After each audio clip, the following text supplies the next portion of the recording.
The legendary Paul McCartney, whose voice, pen, and melodies helped define generations through his years with the Beatles and his monumental solo career, has always been more than just a musician. He has been a cultural icon, a symbol of resilience, and a man who built not only a legacy of music but also a staggering fortune, one so vast that its sheer scale has left even his own family in tears as they contemplate the meaning of what he leaves behind. Paul's journey from a working-class boy in Liverpool to one of the wealthiest musicians in the world is nothing short of extraordinary.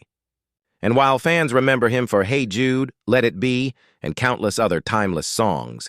those closest to him know that his story is also one of discipline, shrewd business sense, and a relentless drive to protect his art. And yet when the details of his estate and fortune became public, the reaction wasn't simple joy or pride, it was an emotional storm. Because with great wealth often comes the heavy burden of decisions, disputes, and memories that resurface at the most painful times. Paul's estimated net worth, valued at hundreds of millions, is not just a pile of money, but the culmination of decades of writing royalties, touring, investments, and careful financial management. And this treasure trove has created deep emotions among his family, who are left not only to grieve the loss of their beloved patriarch, but also to carry the weight of a legacy that feels almost too heavy to bear. His children, including Stella McCartney, Mary, James, and his daughter with Linda, Heather, along with his wife Nancy Shevell, face the impossible balance of honoring Paul's wishes while also managing an empire that touches every corner of music history.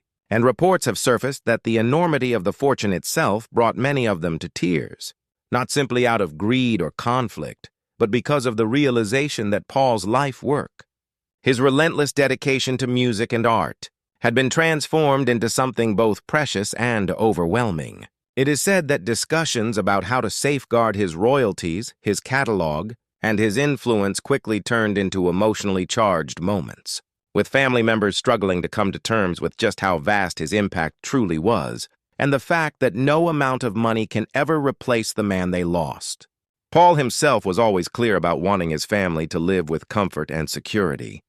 but he was equally vocal about not letting fortune corrupt their values. And this paradox now sits at the heart of his legacy, as his loved ones navigate grief, responsibility, and the crushing spotlight of the public eye, which will undoubtedly scrutinize every move they make in handling his estate. Fans around the world have also shed tears upon hearing of the fortune, not because they envy it, but because they recognize that no measure of wealth can soften the blow of losing someone who gave so much joy and meaning through his art. And the image of his family crying is less about money than it is about the raw pain of realizing that Paul McCartney's era,